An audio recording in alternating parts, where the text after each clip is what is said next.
Hi guys, Mr. B here, and today we're going to be looking at relative clauses, okay? We're going to be looking at what they are, how we use them, and a few more tricky things about them, okay? So the first thing we're going to look is the three things that really tell us if it is a relative clause or what a relative clause is, okay? So let's come straight in. So, firstly, a relative clause is a type of subordinating clause, okay? So I've looked at another video what main clauses and subordinating clauses are in sentences. If you want to see that, just click up there, okay? It should be there now, and you can go and have a look at that first. But a relative clause is a type of one, so we might have looked at them when you've looked at subordinating clauses. Secondly, okay, what it is used for is to add extra detail about a noun in a sentence, okay? So if we have a noun in a sentence, the subordinating clause gives us more information about that noun. Okay, and last of all, the easiest way to spot them is they always start with a relative pronoun.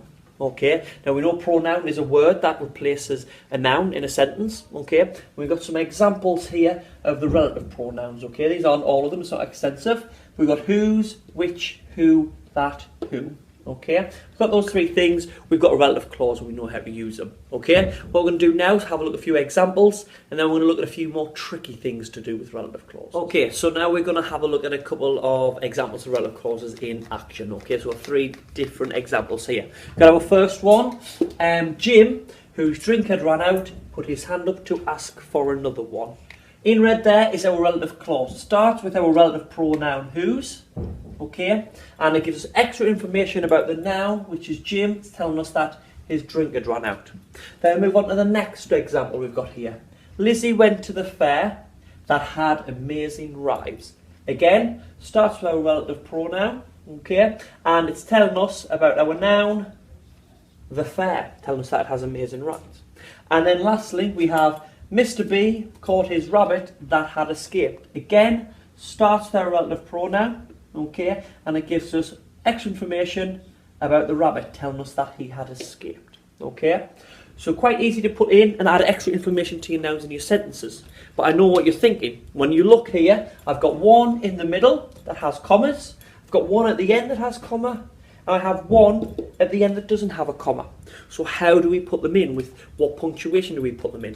We're going to have a look at that right now. Now when it comes to relative clauses, this is the difficult bit. Okay. Now because a relative clause is like a subordinate clause, or it is a subordinating clause, when we have it in the middle as an embedded clause, okay, or at the end, we have to include a comma. Okay.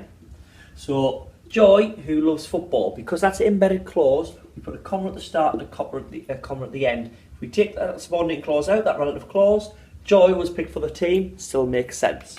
Okay. When we have it at the end as well, we have which his mum had packed. He ate the crisps which his mum had packed. Okay. We have a comma there as well. We ate crisps works okay on our own. So we need to know why, when we have this sentence here, I found the cat that they had lost, we haven't got a comma. Okay, now this is where it gets a little bit tricky, because it's up to us to work out whether the information that's added by the relative clause is essential to the sentence. If it is essential, meaning that we need it in there, has to be in there, then we don't put a comma. If it isn't, then we do have to put a comma. Okay, so on these sentences here, he ate crisps. We don't need to know that his mum had packed them. It doesn't impact it at all. So that is a non-essential, okay, piece of information. So we could take that out. So that's why we have a comma. Here we have I found the cat that they had lost.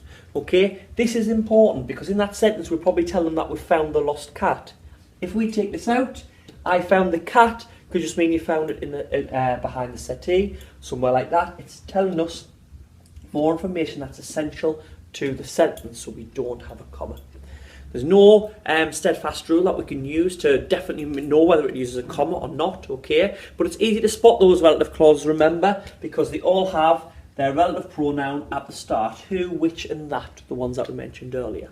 Okay, I hope that video has been helpful. If you do have any more questions, put them in the comments or send me a message on Facebook or Twitter and I'll see if I can help. As well as that, if you like the video, give it a thumbs up if it helped you at all. If you know anyone else that could use this video to help them at all, sorry there, my mind went blank. So if you know anyone else this video would help, obviously share it as well. And until next time, I will see you later.